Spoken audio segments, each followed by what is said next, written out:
You're listening to Precinct 444, a podcast network from the National Law Enforcement Museum. Today we're bringing you an episode from Icons, where listeners are introduced to incredible people working within the law enforcement community who have made a profound impact in our world. These one-on-one interviews provide insight into their lives and careers so we can better understand their challenges and recognize their bravery, commitment, and sacrifice. On today's episode of Icons, we are going to introduce you to a legendary figure in American law enforcement history. Known in his day as the Italian Sherlock Holmes, Joseph Petrosino was an Italian immigrant who became the first Italian-speaking officer in the NYPD and made a significant mark on the policing of organized crime in the early 20th century Manhattan. Though he was assassinated at the height of his career, Petrosino's name would be etched into the annals of law enforcement history. We're going to discuss his biography and his illustrious career today, and in a later episode of Law and Disorder, we are going to examine the investigation into Petrosino's assassination, so make sure you've subscribed to Precinct 444 to be the first to know when that episode drops. This episode of Icons is brought to you by Off-Duty Management. Off-Duty Management is dedicated to supporting and protecting law enforcement agencies, their officers, and community vendors by offering a fully customizable, centrally administered, no-cost solution that manages all aspects of off-duty programs and keeps agencies in full control, mitigating their risk and liability. You can learn more about them at offdutymanagement.com. Giuseppe Joseph Petrosino was born in Padula, Italy on August 30th, 1860. He and his family immigrated to the United States in 1873 when Petrosino was 13 years old and settled in a Manhattan neighborhood that would one day become Little Italy. Petrosino was intelligent and a self-starter. He soon learned English and, like many immigrant teenagers, went to work to support his family. He and a friend started a newspaper and shoe shine stand near 300 Mulberry Street, conveniently located near the headquarters of the New York Police Department at the time. While the newspaper stand was a great start, the young Petrosino had higher sights toward a brighter future. Petrosino worked a variety of different jobs through his early teenage years, until finally becoming a street cleaner. Interesting enough, street cleaners were employed under the New York Police Department. In the late 1800s, the New York Police Department was a bit different than it is today, and found itself in charge of some additional municipal services outside of traditional policing practices. One of these municipalities was the Sanitation Department, which included street cleaning.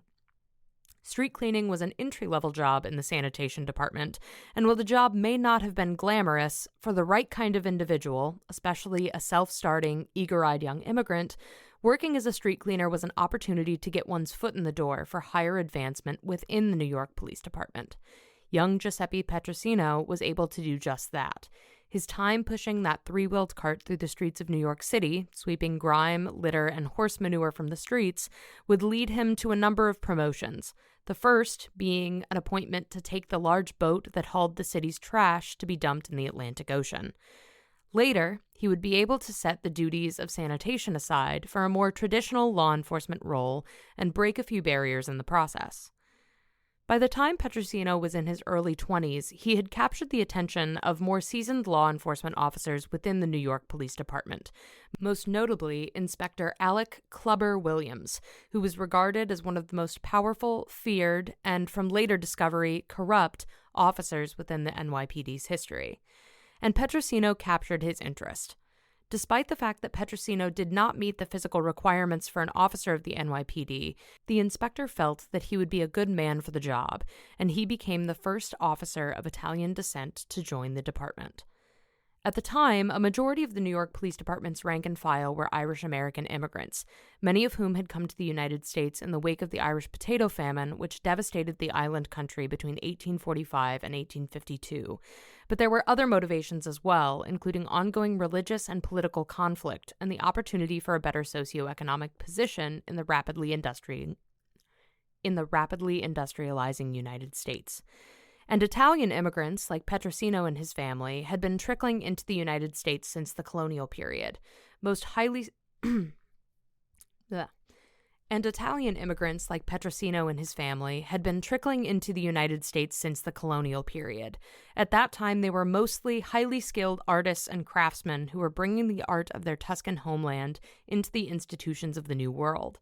But the true rise of Italian immigration to the United States began in the 1880s, only a few years after Petrosino and his family arrived. In 1880, 300,000 Italian immigrants came to the United States through Ellis Island, and in the next decade, that number doubled to 600,000. And by 1920, when immigration from the peninsular country began to dissipate, more than 4 million Italians had immigrated into the United States through Ellis Island, and they represented more than 10% of the nation's foreign-born population. And Italian immigrants came to the United States for a variety of reasons. By the late 1800s, Italy was a unified country, but the nation and its people were still feeling the effects of many decades of internal strife that led to that unification. There was still a great deal of violence, social chaos, and extreme poverty in the country. Italians in the south and mostly rural region of the peninsula, near Sicily, were hit the hardest by this poverty. This was made worse as disease and natural disaster swept through the country, and the still developing government of Italy struggled to have the resources to provide aid to its people. By the 1880s, transatlantic travel had become more and more affordable. Between recruiters to the United States and word of mouth from loved ones who had already crossed the Atlantic, the rapidly industrializing America was the land of opportunity. And this generation of Italian immigrants was different from that generation before. Rather than northern Italian artists and shopkeepers who were expanding their trade, these were southern Italian farmers and laborers who were looking for a steady source of work, and they were willing to do any kind of work. In the old country, many of those who immigrated to the United States had been farmers, a profession that was not feasible in a bustling city like Manhattan, and they now found themselves working in public works projects and even sweatshops. What was also different about this new generation of immigrants was the fact that once they arrived in New York City through Ellis Island, they remained in the city of New York and surrounding pockets of nearby New Jersey, and they created their own immigrant communities that were similar to the type of living that they were doing back in the villages that they left behind. And not every immigrant who came to the United States planned to make this new world their permanent home. Among this wave of immigrants were many single men who would stay in the country for a few years. About 30 to 50% of all the immigrants who came to America from Italy during this wave returned to the old country within 3 to 5 years.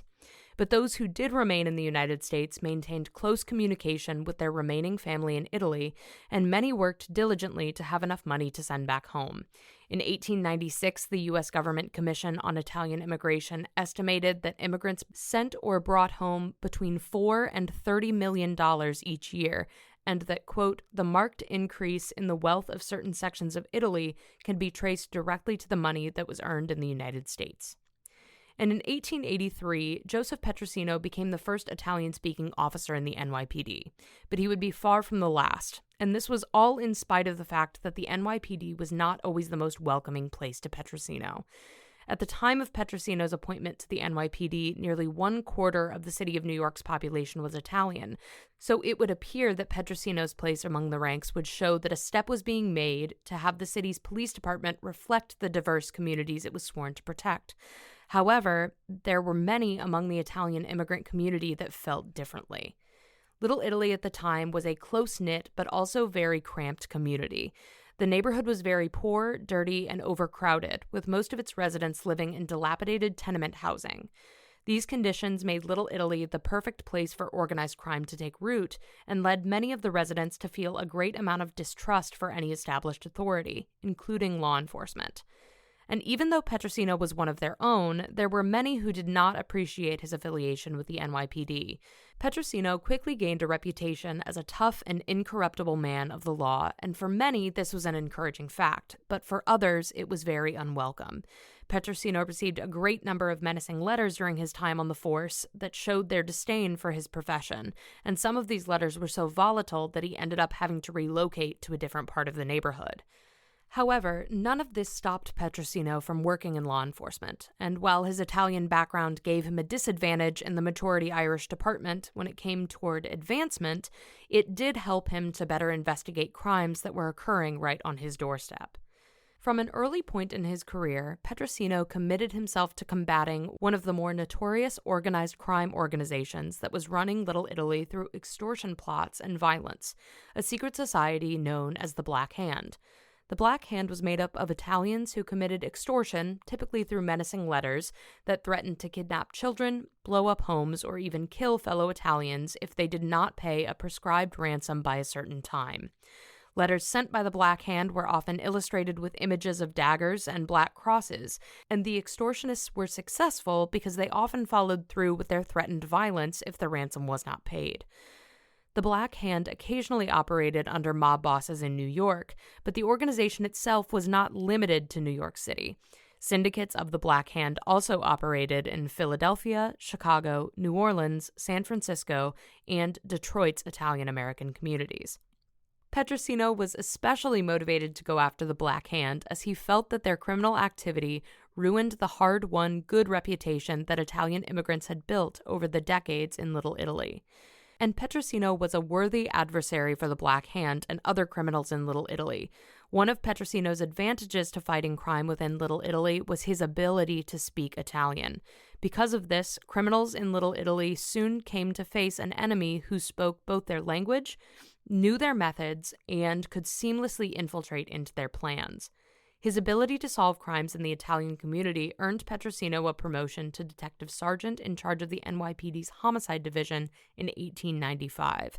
This promotion was handed down to him directly from future President Teddy Roosevelt, who was the NYPD commissioner at the time and had become a personal friend to Petrosino.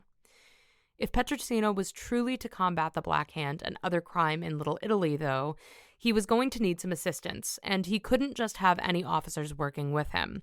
Since the Black Hand was operating within Little Italy and their crimes were primarily extorting the Italian immigrant population, it meant that the officers working with him to combat this menace would be most effective if they could speak Italian. Better yet, if they were Italian officers and their identities as officers were more unknown to the rest of the community, it was even better. Petrosino requested that a special unit be created within the NYPD that would be known as the Italian Squad. Petrosino's ideal Italian squad in 1904 would have been 20 Italian-speaking detectives, but he was given only 5.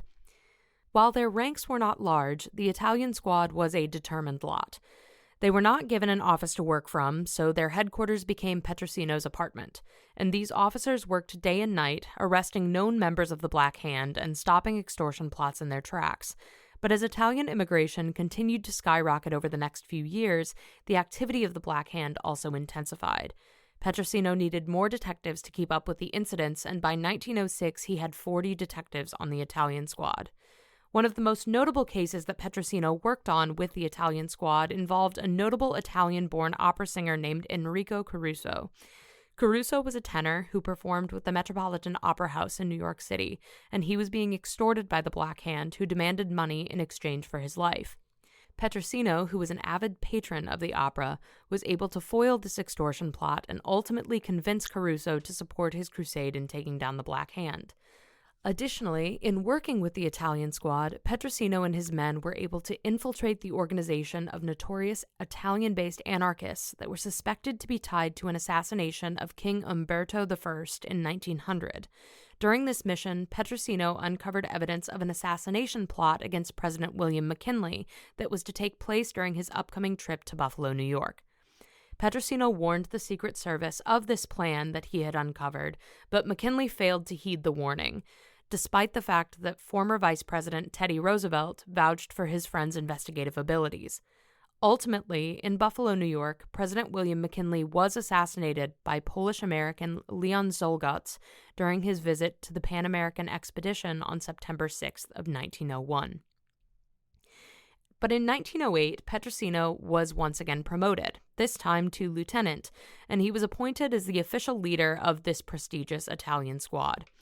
Petrosino recognized that the organized crime problem was not something that originated in Little Italy itself, and while catching the criminals in the act and arresting them got a criminal off the street, it did not stop the organized crime from happening.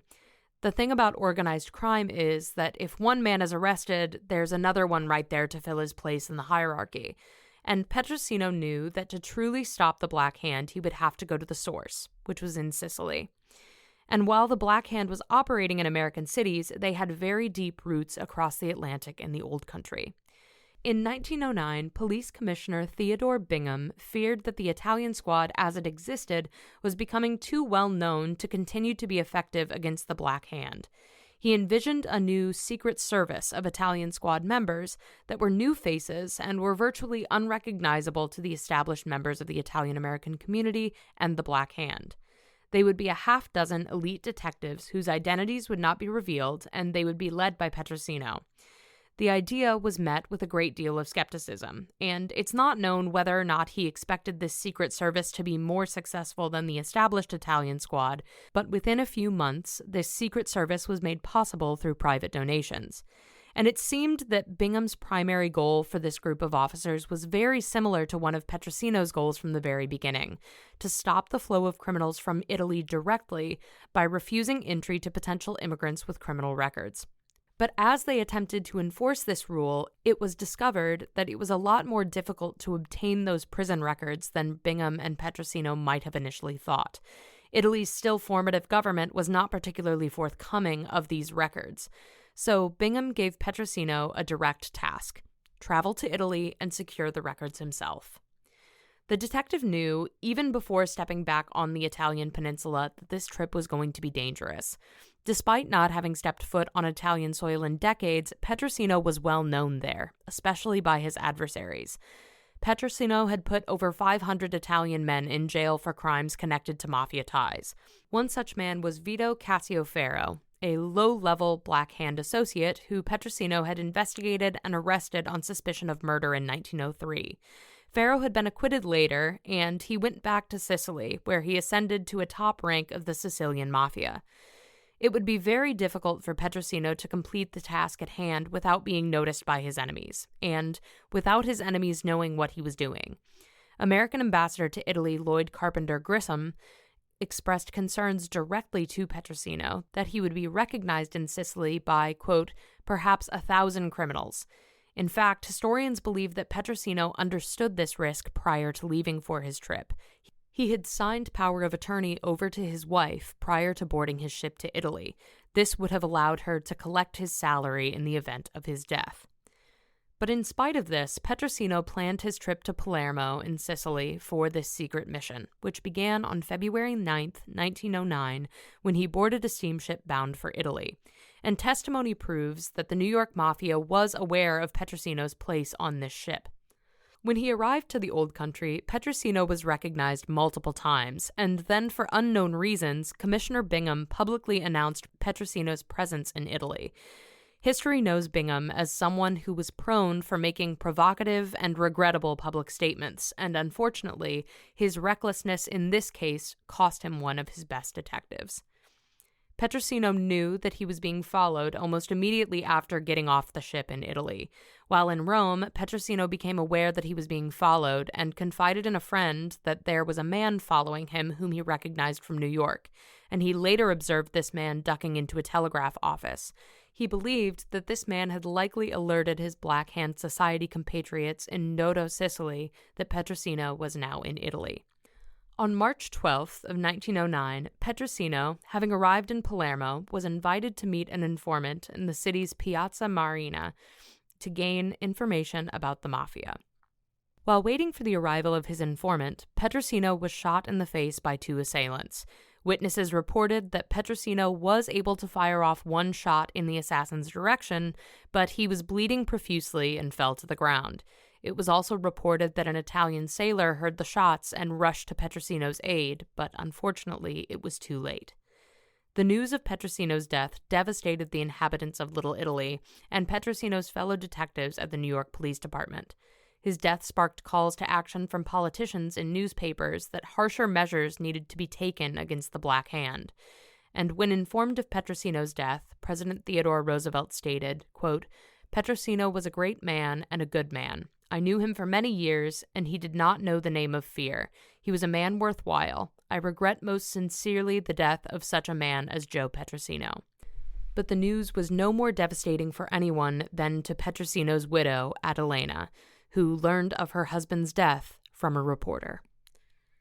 Joseph Petrosino's funeral was held on April 12, 1909, and it was essentially revered as a public holiday in the city of New York. Nearly 250,000 people crowded the streets in mourning. In his book, The Black Hand, The Epic War Between a Brilliant Detective and the Deadliest Secret Society in American History, Stephen Talty writes about Petrosino's funeral, quote, "Never before in the history of New York or any other American city had such a crowd turned out for a man of the class which Petrosino belonged, a humble police lieutenant." Petrosino was buried in Calvary Cemetery in Queens. And Joseph Petrosino may not be a household name, but he is far from forgotten, especially in law enforcement history and for the citizens of Little Italy in Manhattan.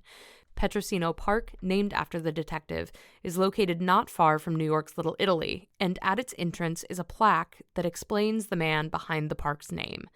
The Sons of Italy Lodge in New York's Little Italy is officially known as the Lieutenant Joseph Petrosino Lodge No. 285, which honors both his name and badge number.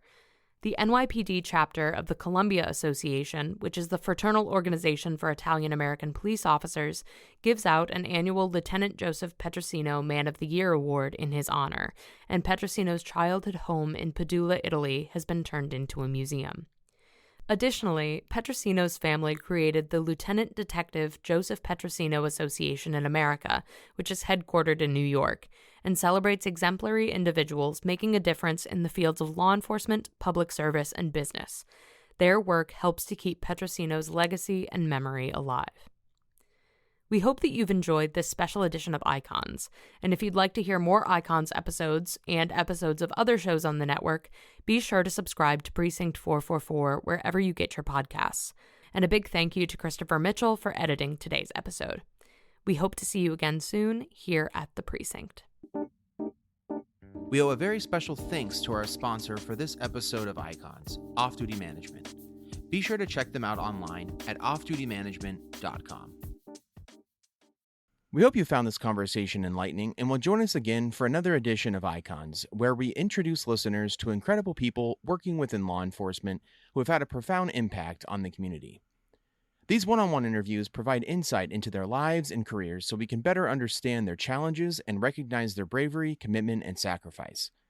The Icon series is not just about contemporary figures in the law enforcement community, but about all of those who have served their communities and the world, from now and in the past.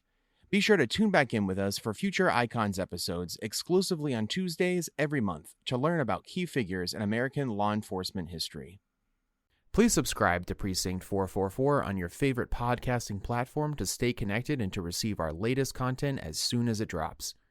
We would love to hear from you. Send in your questions, comments, and feedback to precinct444@nleomf.org. You can help us make our content even better. The National Law Enforcement Museum is located at 444 East Street Northwest in Washington, D.C., and is dedicated to telling the story of American law enforcement. We expand and enrich the relationship between law enforcement and the community through educational journeys, immersive exhibitions, and insightful programs. Find us online at lawenforcementmuseum.org and stay tuned for more podcast content from Precinct 444. Until next time, stay safe. We'll see you at the Precinct.